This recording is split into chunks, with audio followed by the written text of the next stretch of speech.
Para mí es un gozo servir al Señor y servir a ustedes por medio de la administración de la palabra. Mi oración en cada ocasión es que el Señor nos salve a todos. A mí primero, no solamente cuando estudio y me preparo, sino ahora cuando estoy aquí frente a ustedes. A mí primero y también a ustedes. Y que en todo el Señor sea glorificado, porque es su palabra, es su iglesia, es su culto, y que solamente me use como instrumento en su mano para ello. Vamos a orar para entrar en materia con respecto a este pasaje que hemos leído en Lucas capítulo 2, para que llegaron después de la lectura, Lucas capítulo 2, versículos 21 al 38. Pasaje largo, pero con la ayuda del Señor, pues, le estaremos compartiendo con ustedes. Amado Dios y Padre Celestial, te hemos alabado en esta mañana, recordando cuán maravilloso amigo tú eres, y también nuestro anhelo de ser como Cristo. Tu palabra dice que tú nos llamaste para cumplir tu propósito de formar a Cristo en nosotros. Es tu obra por tu Espíritu hacer ese trabajo, pero nos corresponde a nosotros tener la disponibilidad, la disposición, la solicitud para que ello sea viable. Y yo, señores, por medio de esta porción que vamos a compartir, ver un aspecto en que podemos crecer un poco más en la medida de la estatura de Cristo y para gloria de tu nombre. Habla al corazón de cada hermano de esta mañana. Quita, Señor, todo obstáculo, distracción. Permítanos concentrarnos en tu palabra. Perdónanos todo pecado no confesado, que también eso es impedimento para la obra de tu Espíritu Santo entre nosotros. Y si tú has traído esta mañana personas que todavía no han entregado su vida a Cristo para salvación, que esta sea una mañana de bendición y de salvación para su alma. Te lo pedimos en el nombre de Jesús. Amén. Me imagino que usted ha sido testigo, igual que yo, de cómo en este fin de año, como cada fin de año, en nuestro país se planifican, se publicitan y se presentan una serie de eventos artísticos, musicales, ya sea en la ciudad capital o en otras localidades del interior del país. Para tales eventos, tales espectáculos, pues se presentan los artistas que están de moda de momento. Por ejemplo, entre viernes y sábado hubo toda una manifestación del infierno abierto a sus anchas y largas, por allá, por Capcana, donde se presentaron un montón de artistas el día entero, 2 días consecutivos.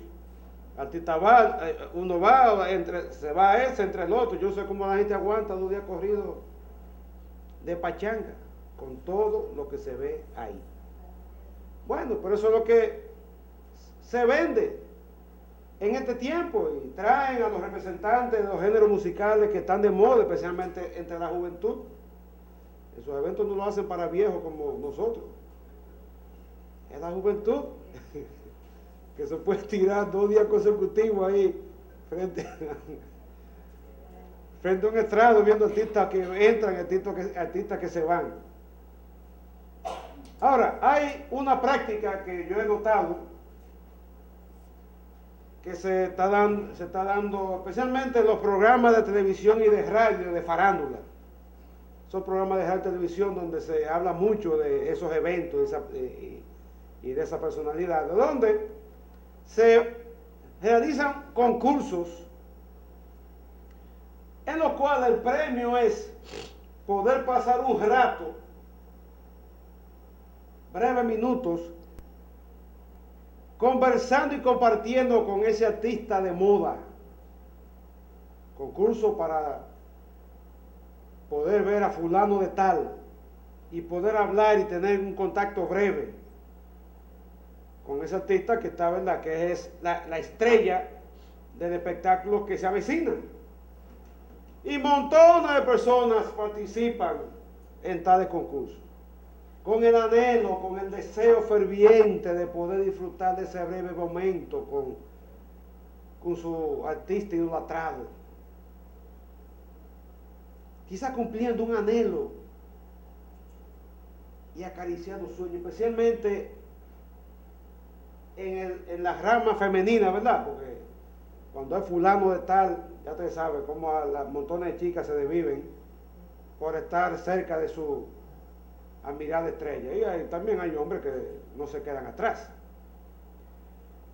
Pero es lamentable, hermanos, es muy lamentable que la inmensa mayoría de esas personas, por no decir todas, no tienen, como dijo el pastor al principio, no tienen a lo más mínimo igual deseo de encontrarse con aquel que es el protagonista y la razón de que se celebren esta fiesta de fin de año.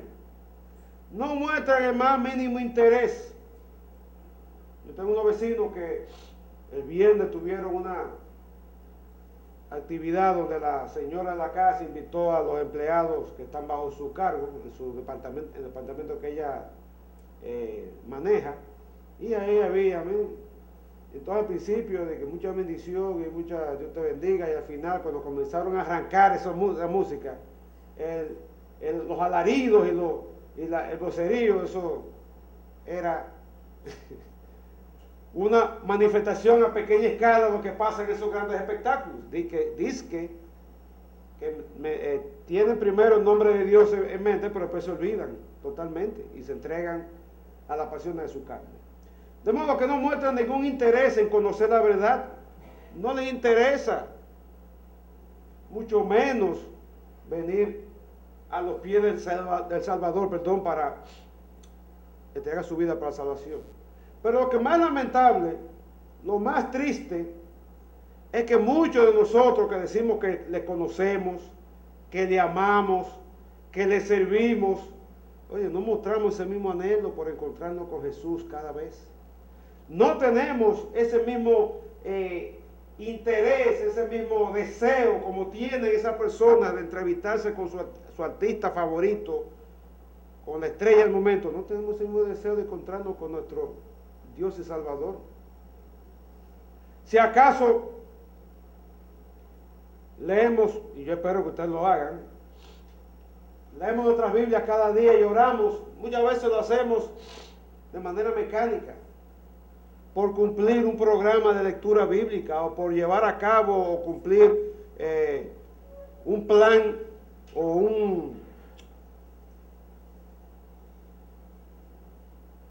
una lista de oraciones. No porque tenemos deseo de encontrarnos con Cristo y pasar tiempo con Él.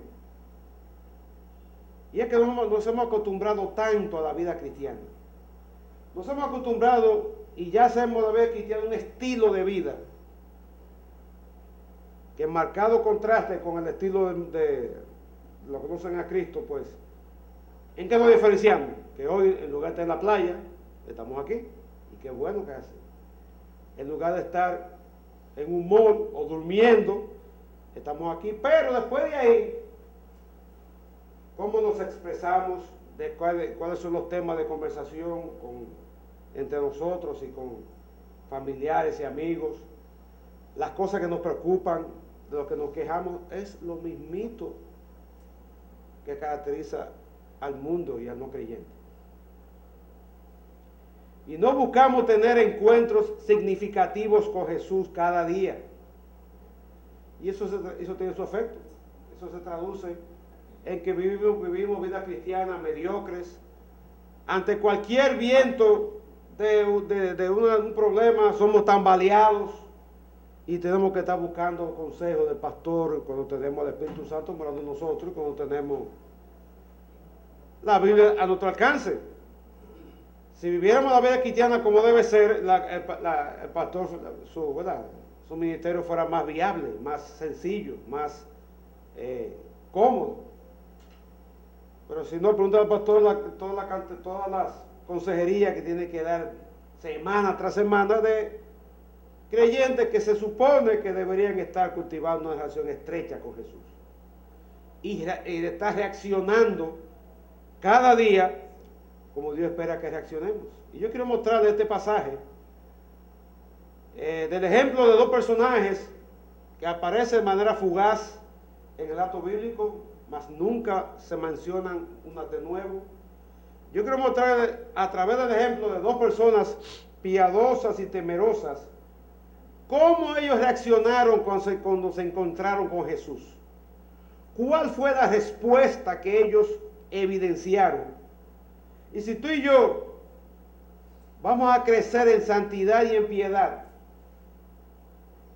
eso debe ser porque nos estamos encontrando con Jesús cada día. Y eso debe traducirse, eso debe manifestar ciertas respuestas piadosas, que como es el título de esta predicación, reacciones o respuestas piadosas tras un encuentro con Jesús. Si usted lee el Evangelio de Lucas, desde el primer capítulo, se dará cuenta y compara con los otros evangelios, notará fácilmente cómo Lucas, el único autor gentil o el único autor no judío de algún libro de la Biblia, y de hecho él escribió dos, cómo él dedica buen espacio para narrar algunos episodios en torno al nacimiento y a la infancia del Señor Jesucristo. Y aparte de Mateo, que da algunos datos en la mitad del capítulo 1 y en su capítulo 2, Lucas es el que más información nos ofrece. Usted tiene, por ejemplo, el capítulo 1, usted tiene allí la narración del anuncio del nacimiento de Juan el Bautista a su padre Zacarías, que era sacerdote, anciano, al igual que su esposa estéril, nunca había tenido hijos, y Dios le anuncia a través del ángel Gabriel a Zacarías que él iba a tener un hijo, y un hijo muy especial porque sería el precursor del Mesías. Luego está el famoso pasaje del anuncio a María. El mismo ángel Gabriel fue enviado a un poblado llamado Nazaret, a la casa de una joven virgen, desposada con otro mancebo llamado José. Estaba en la etapa de desposorio, ya casado según la ley de esos tiempos, pero todavía no había sido consumado el matrimonio. Y le viene el ángel a darle una noticia que para nosotros ahora la vemos maravillosa, ¿verdad? Pero póngase en el lugar de María en aquellos tiempos, especialmente las damas. ¿Cómo le cayó a ella la noticia de que iba a quedar embarazada dentro de la etapa de desposorio sin haber conocido varón? Y Lucas nos relata esa conversación que tuvieron María o el ángel Gabriel con María. Luego entonces está la visita de María a su prima Elizabeth, la esposa no su prima, su parienta. La Biblia nos dice que eran primas. Como estaba leyendo una devocional ayer, dije que Juan el Bautista era primo de Jesús y Zacarías tío de él. Yo me quedé con Juan, ¿qué no sacó este hombre de eso? Es lo que dice que María era parienta de Elizabeth. Y parienta, usted puede ponerle el parentesco que usted quiera, desde primo tercero hasta cuasi enemigo. Y luego está entonces el nacimiento de Juan el Bautista, una profecía cántico de Zacarías. En el capítulo 2 comienza con la narración del nacimiento de Jesús y el anuncio a los pastores de que algo maravilloso había ocurrido en la villa o en el poblado de Belén. Y entonces caemos en nuestro pasaje de hoy. Y vamos a ver 3 puntos. Primero, cómo Dios prepara el escenario para el encuentro de estos dos personajes. En segundo lugar, el primero de esos dos personajes, cómo fue su encuentro con Jesús y cómo reaccionó. Y en tercer lugar, si nos da tiempo, el tercer personaje. Y de nuevo, vamos a ver cómo, a propósito de que providencialmente dos personajes se encuentran con el niño Jesús, cómo ellos reaccionaron. ¿Cuál fue su respuesta? ¿Qué debe ser tu respuesta y la mía cada vez que nos encontramos con el Señor en tiempo de comunión? Primero vamos a ver los versículos 21 a 24. Cómo Dios, cuando tú andas en santidad y en devoción, Dios espera que tú tengas encuentro con Jesús. encuentros significativos, encuentros de bendición, encuentros de que tú anheles tenerlos y llevarlos a cabo. Y como preámbulo a los dos personajes que mencioné, que ustedes que ya saben a quiénes me refiero, porque si siguieron la lectura, vamos a ver que el niño Jesús, con pocos días y con pocas semanas de nacido, es partícipe de 3 ritos establecidos en la ley del Señor. El primero se da en el versículo 21, dice ahí que es el primer rito en el cual el niño Jesús participó. Al 8º día de nacido, cumplidos los 8 días, para circuncidar al niño. Y muchos de ustedes conocen sobre el rito de la circuncisión. Dios le ordenó a Abraham en el capítulo 17 de Génesis, específicamente en el versículo 12, Dios le ordenó a Abraham que tanto él como los varones de su familia, que no tenía hijos todavía, sirvientes, y luego cuando tuviera sus hijos, bueno, ya tenía a Ismael, pues todavía no había nacido Isaac, y luego todos sus descendientes, nietos, bisnietos y por ahí, hasta llegar a estos tiempos de la vida de Jesús, todo varón debía ser circuncidado. El prepucio de cada varón debía ser cortado con fines rituales, y eso se efectuaba al 8º día, y la ciencia ha demostrado por qué el 8º día. Y aquí el hermano luego me puede corroborar si digo un disparate, y José también. Pues tengo entendido que el 8º día de la vida de un niño es donde el umbral del olor está en su más alta expresión. Si usted a mí, si a Rafael o a mí no hacen ese asunto, vamos a coger lucha. Pero un niño con 8 días de nacido, y el día siguiente está la hermana allá atrás también, la hermana Aime. Tengo entendido que el umbral me puede que, más luego me pueden decir, dijiste un disparate, me mencioné así. Pero tengo entendido que el umbral del dolor está en su más alta expresión, y también hay todo, Dios ha dispuesto que los mecanismos de inmunización y de cicatrización, etcétera, etcétera, todo eso en ese día, al 8º día de nacido de un niño, pues está en su máxima expresión, y el proceso de curación es rapidísimo. Y por eso Dios escogió ese día. Ahora, la circuncisión, Dios la estableció, como lo consignó como un mandato en la ley de Moisés en Levítico 12:3. Y fue un rito ordenado por Dios como señal de pacto entre todo varón judío con Dios. Todo aquel que es miembro del pueblo de Dios, del pueblo de Israel. Una señal era la circuncisión, esa era como la cédula.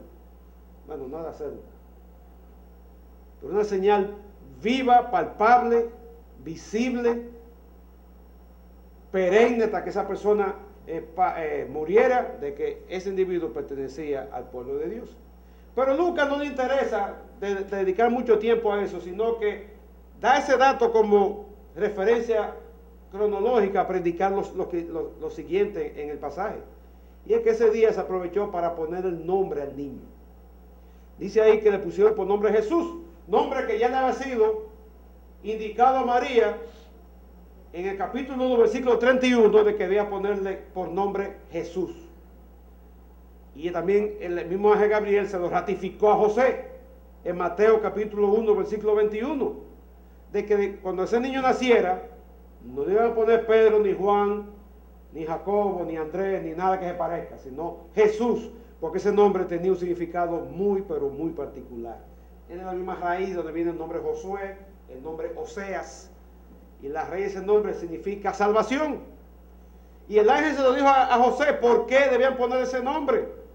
Porque él un día salvaría a su pueblo de sus pecados. Y ahora que hay muchos nombres artísticos que la gente pone, yo me río cada vez que veo los nombres de los peloteros cubanos que están firmando ahora. Yasmani, ahí no se llama Lourdes, un pelotero llamado Lourdes en Grandes Ligas, imagínense usted. Y unos nombres rarísimos, Yaciel. Y ni se digan los nombres que le ponen a las niñas ahora, con unas conjugaciones extrañísimas, sin ningún sentido ni ton ni son, porque no es nuestra cultura en Occidente, pero en aquellos tiempos la cultura era que el nombre tenía un significado muy especial. Y por eso Dios no dejó ningún tipo de libertad para poner un nombre a su ungido, a su hijo. Debía llamarse Jesús. Pero luego, dice el versículo 22 al 24, que varias semanas más adelante, el niño Jesús fue involucrado en otros 2 ritos más. Dice que cuando se cumplieron los días de la purificación de ellos, dice el versículo 22. ¿Y quiénes son ellos? Posiblemente eran José y María. Pero el mandamiento de purificación no concernía a José, concernía a María, conforme a la ley de Moisés. Y si usted va a Levítico capítulo 12, dice allí en el Levítico capítulo 12 que cuando una mujer daba a luz en aquellos tiempos, por todo lo que implica un parto, todas las emanaciones de fluidos propias de la labor de parto y los días postparto, la mujer tenía que guardar un tiempo en que era inmunda. Y si era niño que daba luz, debía guardar los 7 días antes de ser circuncidado y luego 33 días más. Eran 40 días de purificación. Si era niña era el doble. Yo no entiendo por qué. Bueno, debe haber una explicación teológica y quizá hasta científica, pero eso no es lo que interesa ahora. Y ellos debían entonces ir a Jerusalén al término de ese periodo de purificación para llevar una ofrenda como símbolo de agradecimiento al Señor por el término de ese periodo y como señal de que la mujer ya había cumplido con ese requisito legal. Pero a la vez debe llevar al niño en tercer lugar para ser presentado al Señor. Dice al final del versículo 22 que trajeron a Jesús para presentarlo al Señor, como está escrito en la ley del Señor. Todo varón que abriere matriz, todo primogénito, todo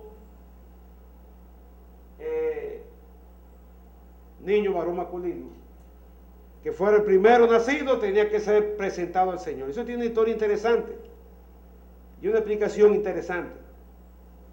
Eso nos lleva a Éxodo capítulo 10, capítulo 11.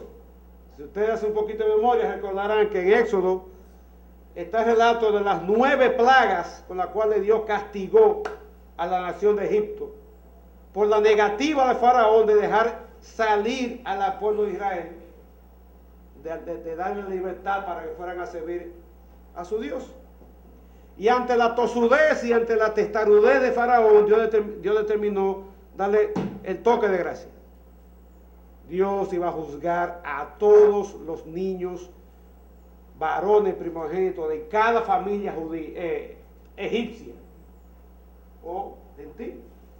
Pero ¿saben qué? Los niños judíos no estaban libres de eso. A veces creemos que, wow, Dios es una excepción, los judíos. No, ellos no estaban exentos de ese castigo. También las familias judías eran proclives de sufrir la misma sentencia de que el varón primogénito de cada familia judía en aquellos días iba a ser ese día juzgado por Dios cuando el ángel de la muerte pasara. La diferencia está en que Dios tuvo una gracia y una misericordia especial para su nación, pero él tenía que hacer algo. ¿Ustedes recuerdan, verdad? Esa misma noche iba a comenzar el éxodo, la huida, la partida de Egipto. Y ese mismo día debían celebrar la primera Pascua. Y la Pascua implicaba el sacrificio de un cordero que ellos debían comer, pero previamente debían tomar la sangre de ese cordero sacrificado y con esa sangre, como a especie de pintura domasturo, pintura popular, pintar los 2 postes y el dintel de la puerta de cada casa. Era una obra, un acto de fe. Cualquier cabeza familiar dirá, ¿y qué efecto tendrá eso? Era un acto de fe. Y en cada hogar judío de aquellos días, todavía en Egipto, donde el padre de familia hiciera ese acto, fuera obediente, el ángel de la muerte no iba a tocar al niño varón, al varón primogénito de esa familia. Me imagino que muchos obedecieron, pero siempre hay los cabezaduras, los incrédulos, los testarudos, con la suerte que corrieron. Más adelante entonces Dios le dijo a Moisés que eso no se quedaba ahí. Todos esos niños varones primogénitos de la familia judía le pertenecían a él, porque él los había comprado con sangre. Le pertenecían a Dios. Cada varón primogénito de cada familia judía pertenecían a él. Ahora, como otra medida de gracia y de misericordia, Dios tomó a la tribu de Leví, a cada varón de la tribu de Leví, y lo sustituyó. Pero cada padre de ahí en adelante tenía que dar un precio de rescate. Y Jesús no fue una excepción. Cuando ellos fueron a presentar a los niños al Señor, ellos fueron a llevar una ofrenda de rescate, con la cual ellos seguían ese rito establecido, en que Jesús, como primogénito, quien abrió matriz, iba a ser declarado santo, iba a ser consagrado, pero lo iba a hacer a precio de sangre, simbólicamente hablando. Y uno de la tribu de Leví, sea quien sea, es interesante en el cielo averiguar por quién fue que Dios lo sustituyó. Un miembro de la tribu de Leví iba a sustituir a ese niño varón, y José, como su padre legal, iba a pagar el precio de ese rescate. Interesante, aquel que vino a rescatarnos a ti y a mí, por él hubo que pagar un precio de rescate. Y él no tenía pecado, en él no había maldad, en él no había nada por lo cual esa sangre pudiera ser aplicada en su favor. Sin embargo, Jesús no solamente fue sometido al rito de circuncisión, no solamente fue presentado cuando fueron a Jerusalén, no solamente María cumplió con el requisito final del sacrificio al término del periodo de purificación, que dice el versículo 24 que era presentar una ofrenda. En el caso de María y José, como eran personas de escasos recursos, ellos presentaron la alternativa que Dios había permitido en Levítico capítulo 12 para esa clase de familias. Podían presentar un par de tórtolas o un par de pichones de palomas, que eran palominos.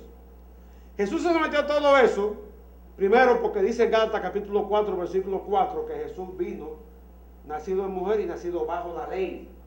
Él no vino a abrogar la ley, él vino a cumplir. En segundo lugar, como le digo a Juan Bautista, era necesario que cumpliera toda justicia, que de esa manera se identificara con todo el género humano. Pero el punto que me interesa es ver cómo encontramos al Señor Jesús en el templo. María y José lo habían llevado al templo.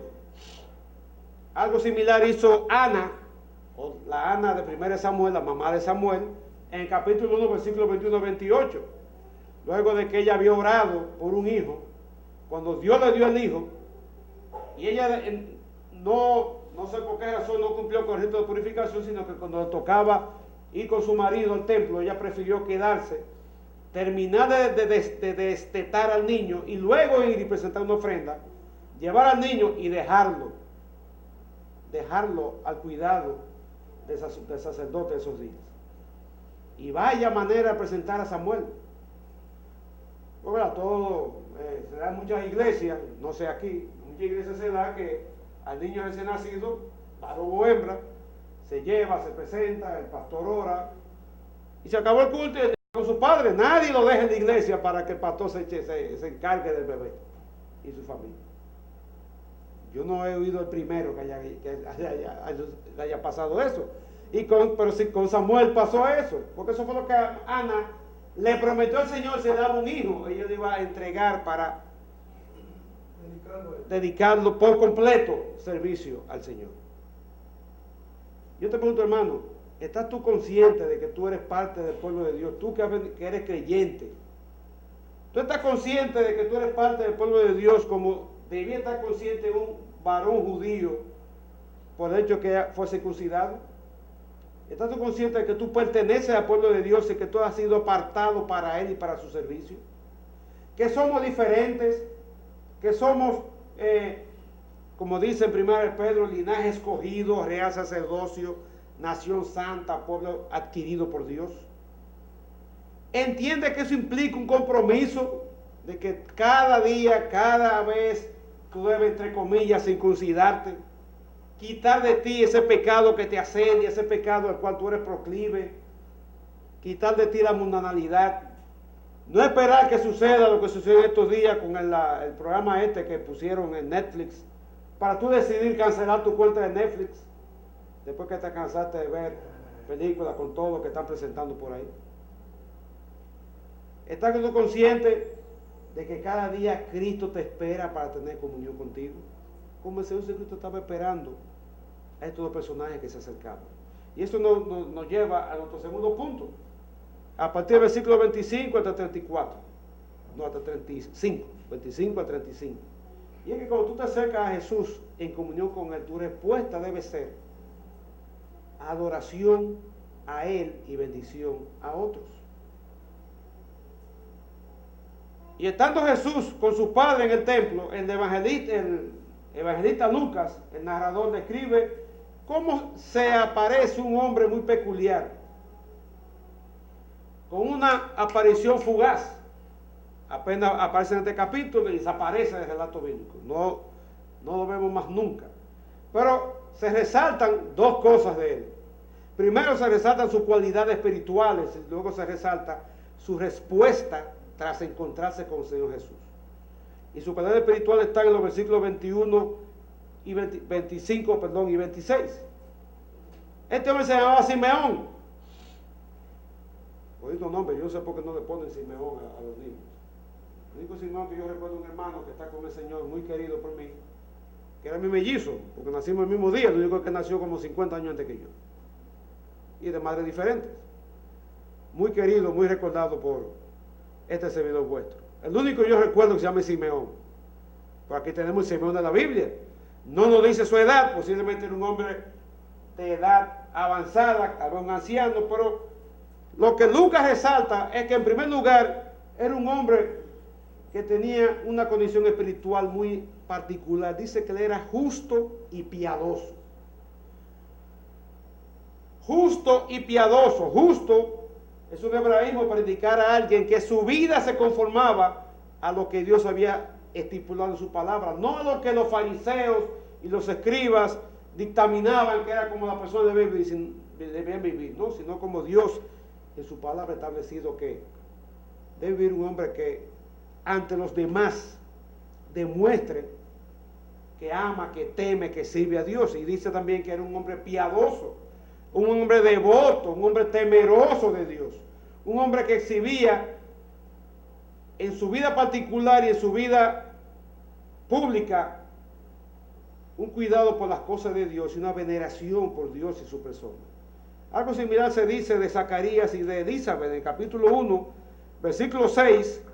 Dice que Zacarías y Elizabeth ambos eran justos delante de Dios y andaban irreprensibles en todos los mandamientos y ordenanzas del Señor. Así mismo era Simeón. Luego se dice de José en Mateo capítulo 1. Cuando José supo lo que había pasado con María, dice que en capítulo 1, versículo 19 de Mateo, que José, su marido, como era justo, no quería infamarla.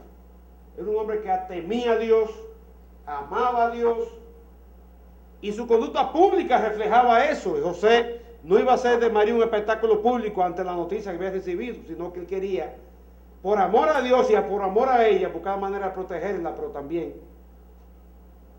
que la cosa siga su camino, hasta que el ángel Gabriel se apareció y le explicó lo que había pasado, y ustedes conocen el resto de la historia. Pero también dice este hombre Simeón que no era solamente justo y piadoso, sino que era un hombre que esperaba la consolación de Israel. Recuerden el contexto de este pasaje de Lucas. Había pasado 400 y pico de años, de lo que se llaman los 400 años de silencio, desde que se terminó el último versículo de Malaquías en el Antiguo Testamento y la única narrativa histórica con Nehemías capítulo 13. Y luego no había habido más palabra de Dios. no había habido profetas bíblicamente o divinamente nombrados. Había habido historia, el pueblo de Israel pasó por muchas. Apenas vivieron pocos años de independencia. Y aquí estaban bajo el yugo romano. Y la vida religiosa de la nación había caído a su nivel más bajo. Los pocos que quedaban, bueno, los representantes que la gente veía como que, wow, lo espiritual, eran los fariseos, de triste recordación, en todo el relato bíblico.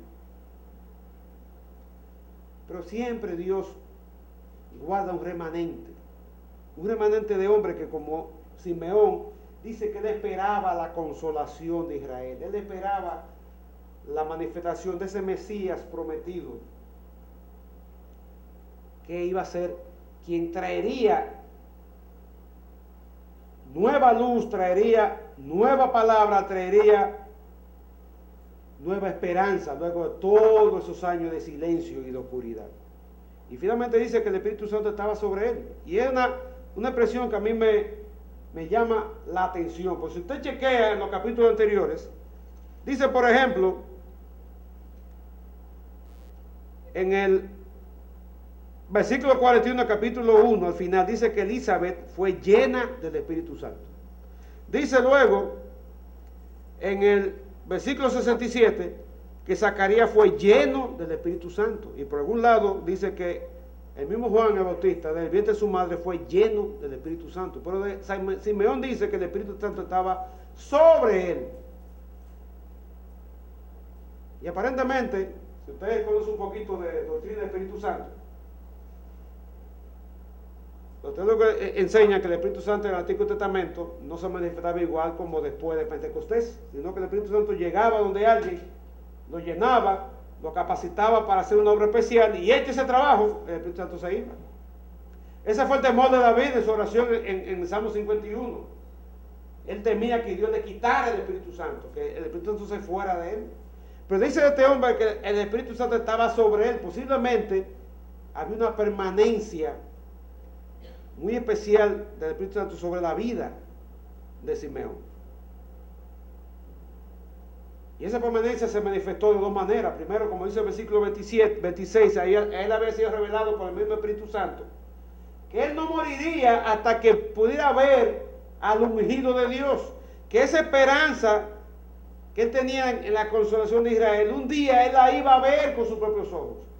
Yo no sé de qué manera él supo eso, visión, sueños, o estudiando la profecía, pero él estaba esperando, porque así había sido revelado que se cumplió esa promesa de que antes de morir él iba a ver al ungido, al Cristo, al Mesías del Señor. Y en segundo lugar dice el versículo 27 que él fue movido por el Espíritu Santo y al templo. La original dice que él en el Espíritu fue al templo. Era un hombre que iba todos los días al templo. ¿Y qué tenía ese día de especial? Era un hombre que iba cada vez que se abría la puerta del templo, ahí estaba Simeón. Pero ese día, yo me imagino que él tuvo un estímulo, un impulso especial para ir al templo. Algo le decía que ese día iba a pasar algo muy particular. Y ese día el Espíritu Santo lo llevó. Y precisamente Dios había orquestado, Dios había preparado ese encuentro entre Simeón y el niño Jesús. Porque dice al final del versículo 27, o en la segunda parte, que precisamente cuando José y María llevaron al niño al templo, precisamente en ese momento se apareció Simeón. Y de nuevo, él iba todos los días al templo. Pero ese día tuvo un impulso. Él tuvo un estímulo especial porque el Espíritu lo guió sin decirle palabra para ir al templo. Yo no sé si le ha pasado algo así, de que un día usted siente hacer algo que usted hacía todos los días, por eso ese día usted siente una motivación diferente a hacer algo, y va a hablar con una persona con la que tú nunca había hablado, o va y se aparece donde alguien que te lo está esperando usted, precisamente usted, porque tiene una necesidad.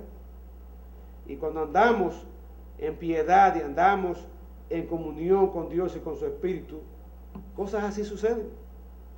Y dice que Simeón llegó precisamente en el momento cuando los padres del niño estaban presentando o lo traen al templo para hacer por él conforme al rito de la ley, que es lo que explicamos a partir del versículo 22 y 24. Ellos habían llevado al niño para presentarlo ante el Señor y para llevar la ofrenda que daba término al periodo de purificación de María. Y aquí entonces se encuentra Simeón con el niño, y de alguna manera, que el relato no dice cómo, él entendió que ese niño era el ungido de Dios. Ese niño era esa consolación de Israel que él estaba esperando. Y él se acercó, tomó al niño en sus brazos e hizo dos cosas, hizo dos alocuciones, o sea, tuvo dos intervenciones. Primero dice que él bendijo a Dios, elevó una oración de alabanza, de gratitud a Dios, que es lo que le he llamado en latín el Nunc Dimittis, por las dos primeras palabras en la versión latina de la Biblia. Ahora, Señor, Nunc Dimittis, una de 4 alabanzas que Lucas consigna en este relato en torno a la concepción y nacimiento del niño Jesús. La primera fue en el capítulo 1, versículos 42 en adelante, lo que le llaman el Magnífica de María. Luego está en el capítulo 1, 68 en adelante, lo que le llaman el Benedictus de Zacarías, y luego en el capítulo 2, un solo versículo, el versículo 14, el famoso Gloria in excelsus Deus, gloria a Dios en las alturas. Y en cada uno de esos cánticos, el tema es el Señor Jesucristo. Y ese es el tema aquí de este cántico. En primer lugar, Zacarías da gracias a Dios y dice: Señor, ahora ya yo me puedo morir. Ya tú puedes despedir a tu siervo en paz. ¿Por qué? Porque tú has cumplido tu palabra, tú has cumplido lo que me prometiste. ¿Qué Dios le prometió a él? Por el Espíritu, de que él no moriría hasta que viera el ungido del Señor. Y él dice: despide a tu siervo en paz conforme a tu palabra, porque han visto mis ojos tu salvación. Interesante, él no dice: han visto mis ojos a tu ungido, han visto mis ojos tu salvación. ¿Y por qué él dice eso? Como hombre piadoso, como hombre conocedor de la Escritura, él sabía que ese ungido de Dios no iba a venir a librarlo del yugo, que era lo que la inmensa mayoría de los judíos esperaban: un Mesías político, un Mesías militar, un Mesías que lo iba a librar de la opresión del yanqui opresor romano, e iba a restaurar la gloria como nación que vivió Israel en los tiempos de David y de Salomón. Zacarías no pensaba así. Simeón no pensaba así. Simeón entendía por las mismas escrituras que ese ungido, que ese Mesías venía con otro propósito, que tiene que ver con un propósito espiritual, y un propósito que tiene que ver con salvación. Salvación que dice el versículo 31 que Dios había preparado de antemano, Dios había preparado desde la eternidad pasada para presentarla a todos los pueblos. Y desde antes que el mundo fuera creado, ya Dios tenía esa salvación preparada. Y aunque quizá algunos otros no nos cabe en la cabeza cómo, pero incluso cuando Dios creó al hombre, o antes de crearlo, ya Dios tenía establecido un plan para ese hombre que un día crearía y un día pecaría. Y dice que ese niño, que representa esa salvación que esperaba Simeón conforme a la revelación escritural, dice que sería de bendición de dos maneras. Versículo 32. Sería luz para revelación a los gentiles. Y cada vez que aparece la palabra luz, usted lo que hace, la tiene que relacionarlo con oscuridad, que todos conocemos, los apagones de los tiempos, ¿verdad? De Julio Sauri, como allá por así. Hermano sabe a qué yo me refiero, y los demás, que son de mi generación.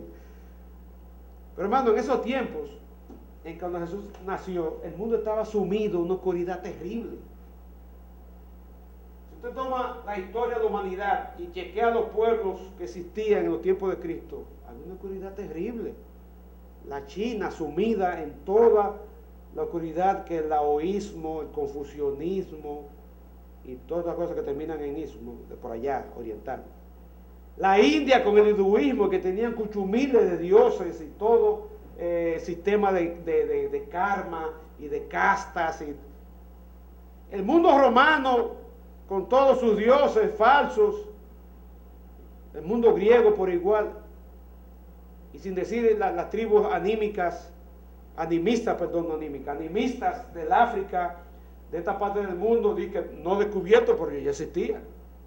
El mundo estaba sumido en una oscuridad terrible. Y este niño viene para hacer luz, o está puesto como luz para revelación a los gentiles. Iba a traer ya la luz que el mundo necesitaba para ser salvos. Pero también vendría a ser gloria del pueblo de Israel.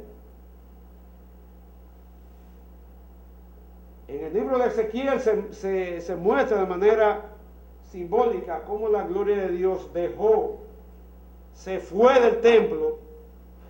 Una vez vino cuando Salomón lo inauguró, y eso fue un espectáculo tremendo, la gloria de Dios bajando en una nube tan densa que los sacerdotes no podían entrar a ministrar. Eso pasó también cuando se inauguró el tabernáculo. Pero por la idolatría y el pecado de Israel, Dios abandonó, se fue. Pero ahora, en el templo, Dios mismo estaba manifestándose.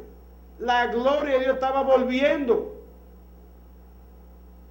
La gloria para el pueblo, su pueblo Israel. Y también Israel necesitaba luz, porque estaban en la oscuridad que le expliqué, por protección tenía silencio. Pero de manera muy particular, Dios en Cristo, como la revelación de Dios vivo, la segunda persona de la Trinidad, se estaba manifestando para habitar entre ellos, como dice Juan capítulo 1, versículo 14, aquel verbo fue hecho carne, y dice Juan, habitó entre nosotros y vimos su gloria. Gloria como la del unigénito del Padre. Y esta fue la alabanza de Simeón. Y dice que María y José estaban maravillados. ¿Pero maravillados de qué? ¡Wow! ¡Qué hombre que habla tan lindo! ¿Y de dónde el hombre sacó todas esas cosas? ¡Wow! ¡Qué clarividencia tiene! Ellos no estaban maravillados de eso. Ellos estaban maravillados, dice el versículo, de todo lo que se decía del niño. Fíjese que usted lleva a su niño, a su bebé recién nacido, una pareja joven, a la iglesia se presenta y el pastor comienza a decir cosas como esa.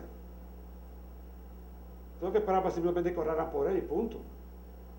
Pero el pastor comienza a decir una serie de profecías y te queda maravillado. Miren lo que pasó con María y José, y todavía falta. Miren el versículo 34, dice que no conforme con eso, Simeón los bendijo a ambos y se dirigió a María. Y se dirigió a ella con palabras proféticas concerniente al niño y concerniente a ella. Concerniente al niño dice tres cosas. Primero, que ese niño estaba puesto, primero, para caída y levantamiento de muchos en Israel. Segundo, para hacer una señal que sería contradicha. Y tercero, para que sean revelados los pensamientos de muchos corazones. ¿Qué significa todo eso? Simplemente que ese niño, un día, cuando llegara a su vida adulta, iba a pasar con su vida, que iba a ser una señal de oposición, una señal de contrariedad. Como dice en Hebreos 12:2, esa me fue de memoria, tengo que buscarlo aquí. Hebreos 12:2 dice, el 3, perdón, considerad aquel que sufrió tal contradicción de pecadores contra sí mismo, para que su ánimo no se canse de desmayar. ¿Y cuál fue esa señal? Esa señal fue la cruz. En la cruz se culminó ese proceso de oposición, ese proceso de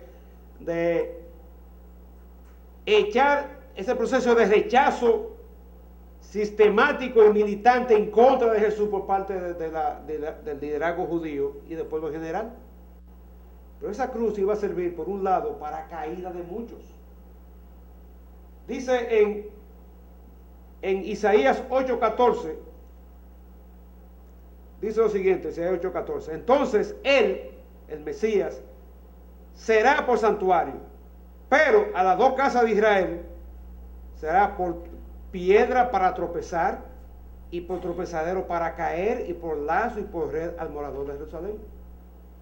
En Mateo capítulo 21, cuando ancianos y líderes religiosos llamaron a Jesús para interpelarlo y abochornarlo por lo que él había hecho, de que le había tumbado el negocito que tenía en el templo, Jesús le da la parábola de los labradores malvados, Mateo 21. Y al final le dice lo siguiente, y se dijo en palabras bien llanas, que eso no dejó ningún tipo de duda. Le dice el versículo 43, por tanto os digo que el reino de Dios será quitado de vosotros y será dado a gente que produzca los frutos de él. ¿Quiénes son esa gente? Somos tú y yo. Y el que cayere sobre esa piedra será quebrantado, y sobre quien ella cayere le desmenuzará. El pleito del huevo y la piedra. Entonces, ese niño estaba puesto para caída. Caída de todos aquellos que los rechazaran. Tropiezo para todos aquellos que se opusieran a él, pero dice que también sería para levantamiento. La palabra original sería para resurrección de muchos en Israel. Volviendo a Isaías, capítulo 28, hay una promesa en ese sentido. Y la condición para que esa promesa se cumpla. Dice el capítulo 28, versículo 16 y 16, por tanto Jehová el Señor dice así, he aquí yo he puesto en Sión por fundamento una piedra, piedra probada, angular, preciosa, de cimiento estable. Esa es la piedra que sería para el levantamiento de muchos. Pero ¿cuál es la condición para disfrutar de esa bendición? Termina diciendo, el que creyere, esa es la condición, no será avergonzado. Y en 1 de Pedro, capítulo 1, están las dos referencias, la piedra de tropiezo y la piedra para levantamiento. Dice el capítulo 2, versículos 6 al 8, dice, por lo cual también contiene la escritura, he aquí pongo en Sión, haciendo una referencia a Isaías 28, pongo en Sión la piedra angular, la piedra del ángulo, escogida, preciosa, y el que creyere en él no será avergonzado. Para vosotros, tú y yo, los que creéis, él es precioso, él es piedra para resurrección, para levantamiento, pero para los que no creen, la piedra que los edificadores desecharon ha venido a ser cabeza del ángulo y piedra de tropiezo y roca que hace caer porque tropiezan en la palabra, siendo desobedientes a los cuales fueron destinados. Ese día, pues estaba puesto para un día por la cruz, es ser esa señal de que será contradicha. Y sería a partir de ahí,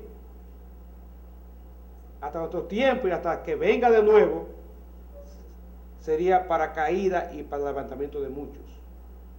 Y para que los corazones o los pensamientos de los corazones sean revelados.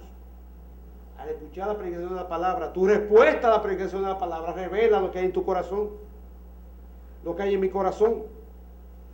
Por eso lo que el Señor lograría no sería fácil. Entonces Simeón se dirige a María y de manera parentética, abriendo un paréntesis, le dice cómo ella sería afectada cuando dice que una espada traspasaría su propia alma. Y si usted va a Juan capítulo 19, dice que al pie de la cruz, cuando todos los discípulos habían echado pie en polvorosa, se habían espantado, ahí al pie de la cruz todavía, bueno, quedaba un discípulo ahí. Al pie de la cruz, capítulo 19, versículo 25, dice, estaba junto a la cruz de Jesús su madre, y la hermana de su madre, María, mujer de Cleofas y María Magdalena. Al pie de la cruz estaba la madre de Jesús. Esa espada le estaba traspasando su corazón. Eso que Simeón dice que iba a suceder no sería fácil, involucraría sufrimiento, dolor, agonía. Pero aún en ese estado en que estaba Jesús, dice el versículo 26, que cuando él vio a su madre y al discípulo a quien él amaba, Juan, que estaba presente, dijo a su madre, mujer, he ahí tu hijo. Después dijo al discípulo, he ahí tu madre. Y desde aquella hora el discípulo la recibió en su casa. Pero el punto que quiero resaltar es que Simeón, al encontrarse con Jesús, ¿cómo respondió? Él respondió primero en alabanza. Él respondió en adoración. No comenzó a pedirle, como hicieron Jacob y Juan años después. Mira, Señor, ya que tú vas un día el Mesías, el Rey, ¿qué tú crees si tú me das un carguito? Tú me das un carguito en obra pública, o en el banco de reserva allá al lado del ayuntamiento. Eso no fue lo que hizo Simeón. Simeón adoró, bendijo y luego oró por José y María, diciendo las palabras que están allí. Y hermano, ¿cuál es tu reacción cuando tú te encuentras con Jesús? Cuando tú vas en oración, ¿qué es lo primero que sale de tu boca o de tu mente? Comenzar a pedirle al Señor, comenzar una retaída, dame esto, dame lo otro, sálvame por aquí, sálvame por allá, papá. ¿Cuál es tu primera reacción cuando tú te encuentras con Jesús? Es como el niño que el padre llega a la casa, papi, ¿qué me trajiste? Y el helado, y el dulce, y el juguete, y esto y lo otro. Y no le pregunta cómo le fue, cómo se siente, qué le importa de eso, qué quiere que le den. Hermano, muchas veces somos así, igualitos. Vamos al Señor en oración, quizás leímos la palabra, tal vez meditamos en algo, y nuestra reacción es, dame, quítame, líbrame. En lugar de, al estilo, o siguiendo el ejemplo del Simeón, adorar, bendecir a Dios. Hay tantas, pero tantas cosas por qué alabar a Dios. El Señor dijo a la mujer samaritana, Dios está buscando verdaderos adoradores que le adoren en espíritu y en verdad. Si el Señor te preguntara, si el Señor pasó una encuesta esta mañana, del 0 al 10, 0 es nada, 10 lo máximo, ¿en qué número tú te pones como un adorador en espíritu y en verdad? Y luego Simeón no solamente adoró, sino que los bendijo a ellos. Pero no los bendijo diciendo, Señor, mira, proveerle, tú sabes que son pobres, mira, trajeron 2 palominos o 2 tortas, dale eso. No, esa no fue la bendición. Si usted quiere saber cómo orar por tu hermano, vaya y vea la manera como Pablo oraba por los creyentes. Y usted ve la carta que Pablo nunca le pide, Señor, dale un carro al hermano que no tiene, dale un trabajo al otro, dale una casa, dale una novia al hermanito que está quedado, o a la hermanita que todavía que está casi llegando a Mortadela, o como sea. No, las oraciones de Pablo eran oraciones espirituales, que crezcan en amor, que dependan y confíen, crezcan en piedad, que crezcan a semejanza de Cristo. Esa debe ser la manera por la cual tú y yo debemos orar, no solamente por nosotros, por nuestra familia, nuestras esposas, nuestros hijos, los hermanos en la fe. Y luego, obviamente, si no quiere que le pidamos. Pero ¿cuál es tu primer motivo de oración cuando te acercas al Señor? Cuando te acercas al Señor en oración. Reconoces y valoras su persona gloriosa y su maravillosa obra de salvación en tu vida. Y finalmente, abuelo de pájaro, del versículo 36 al 38, la intervención de Ana, que dice que Ana era profetisa, no en el sentido de que era receptora de nueva revelación, sino que era una maestra de la palabra, una persona que hablaba a otros sobre la palabra de Dios.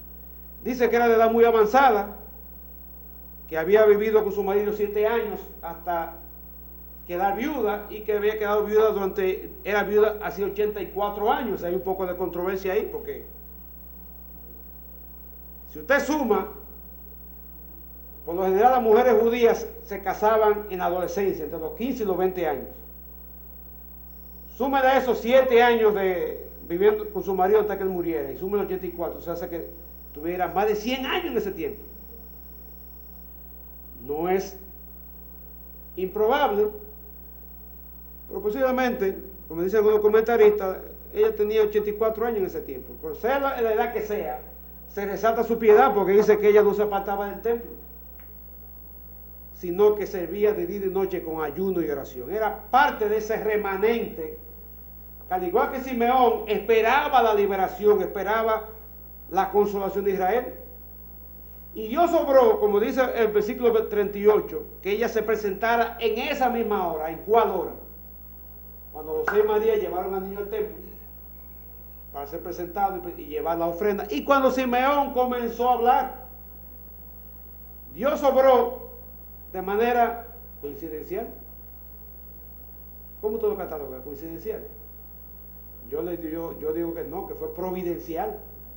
Providentemente Dios hizo que esta mujer piadosa, temerosa de Dios, una mujer que esperaba la consolación de Israel, que diera el momento exacto que ella se presentara, escuchara, viera esta pareja que con ese niño, viera a Simeón, que ya sabía quién era y lo conocía, estaba acostumbrado a verlo en el templo, cómo Simeón tomaba al niño en sus brazos y daba la bendición, glorificaba a Dios y lo bendecía. Ella oyó todo eso. ¿Y cuál fue la reacción de Ana? Fue idéntica a la de Simeón, pero con algo adicional. Es lo que quiero resaltar. Dice que ella daba gracias a Dios. Lo mismo que hizo Simeón, pero ella hizo algo adicional. Dice que ella hablaba del niño a todos los que esperaban la redención en Jerusalén. Ella no se quedó callada. No solamente dio gracias a Dios, alabó a Dios, porque también ella reconoció que ese niño era el cumplimiento de la profecía del Antiguo Testamento y era la consumación de la esperanza de Israel, pero también ella comenzó a hablar a otros. Pero no a cualquiera que pasaba que no le interesaba eso. Ella comenzó a hablar del niño a todos los que esperaban la redención en Jerusalén. A todos que como ella creían y esperaban a un Mesías que iba a venir a traer bendición espiritual, restauración espiritual, renovación espiritual. Yo quiero que hagamos un ejercicio al final y luego usted llévese a su casa y reflexione. ¿Cuáles son los temas que vamos a hablar cuando termine el culto? Y yo le aseguro que vamos a hablar de todo, menos de la predicación, ni de lo que Dios nos ha hablado durante la semana, ni de algo que Dios ha hecho en nuestras vidas. Y yo se lo garantizo. Ojalá que me equivoque. Pero no debe ser así. El ejemplo de Ana es que ella hablaba a todos los que como ella esperaban la redención de Israel, le hablaba del niño. Y hermanos, si tú y yo esperamos a Cristo, o estamos esperando a Cristo. Oh, claro, bueno, entonces vamos a hablar de eso. Vamos a hablar entre nosotros, como dice en Efesios, con salmos e himnos y cánticos espirituales. Vamos a hablar, hermano, qué maravilloso en una época como esta. Dios se encarnó. No vino como un adulto, como Mork, de la serie de televisión, que vino adulto. No vino como Kal-El, que el papá lo envió en una nave como un bebé aquí a la tierra, según, ¿verdad?, la mitología de DC Comics. No, Dios se hizo hombre y entró igualito como tú y yo entramos, un óvulo fecundado y maduro. No digo que no hubo intervención de hombre alguno, fue por obra del Espíritu Santo. Para un día ese niño ser salvador tuyo y mío. De eso debemos hablar entre nosotros. Al mundo no le interesa eso. Hablemos entre nosotros. No hablemos, ¿verdad?, de lo que está de moda, la política, el candidato aquel, con un nombre peculiar, que las estrellas no clasificaron. No hablemos de eso, ni mucho menos. Sigamos el ejemplo de Ana, que luego de esa experiencia, ese encuentro con Jesús, ella no solamente dio gracias a Dios, sino que hablaba a otros, que al igual que ella esperaba la redención en Jerusalén, ella les hablaba del niño, porque ellos sabían de qué ella estaba hablando. Y si tú y yo esperamos a Cristo, si tú y yo le amamos, si tú y yo estamos agradecidos por lo que Él hizo por nosotros, una manera de demostrarlo es entre nosotros hablando. ¿Qué el Señor nos enseñó en esta semana? ¿Cómo está obrando en tu vida, en mi vida? de qué manera en el año, una buena oportunidad en el año, cómo hemos crecido, cuánto entendemos que hemos incrementado nuestra semejanza a Cristo. Hablemos de cuáles son nuestras luchas para que oremos unos por otros. Porque al encontrarnos con Jesús, cada día nuestra reacción sea de alabanza, adoración, de oración y bendición a otros, y también de hablar entre nosotros, los que esperamos la venida del Señor, hablar entre nosotros precisamente de ese Señor que estamos esperando. Ya Él nació, creció, murió en una cruz, fue sepultado, resucitó, ascendió a los cielos. Y es bueno recordar eso, muy bonito, etcétera, etcétera. Pues lo que debemos hablar es lo que viene. ¿Qué es lo que viene? En cuanto a Cristo, su retorno a la tierra para buscarnos y llevarnos con Él y para reinar para siempre. Que el Señor nos ayude a meditar en estas verdades, ver el ejemplo de Simón y de Ana y aplicarlo a nuestra vida en particular. Padre Santo, gracias por este tiempo de meditación. Gracias, Señor, por que tú quisiste soberanamente incluir a estos dos personajes de aparición fugaz en el relato bíblico, pero para darnos enseñanza maravillosa a través de su ejemplo, de cómo nosotros que somos tus hijos, que fuimos lavados, rescatados, salvados a precio de la sangre de nuestro Señor Jesucristo, y en quienes mora tu Espíritu Santo, cómo nosotros debemos reaccionar cada vez o en respuesta a nuestro encuentro con nuestro Señor Jesucristo en comunión. Y quizás, Señor, deberíamos comenzar pensando o meditando o reconociendo ante de ti que no estamos teniendo esa clase de encuentros. O de otra manera, deberíamos confesar, y yo soy el primero que lo hago, de que no estamos teniendo ese anhelo por encontrarnos contigo, ese deseo ferviente de entrar en tu presencia cada día, para meditar en tu palabra y para orar. Eso es lo primero que debemos confesarte, Señor. Y luego reconocer que nos falta mucho este espíritu que demostraron Simeón y Ana, pero gracias porque en ti hay esperanza. Y por eso tú has traído esta meditación en esta hora, para hacernos despertar y entender que eso es lo que tú esperas de nosotros si estamos andando en piedad, en santidad y en comunión contigo. Y Padre, tú conoces los corazones de todos los que estamos aquí esta mañana, y tú sabes quién está aquí en esta hora que todavía no ha tenido ese primer básico y vital encuentro contigo para la salvación.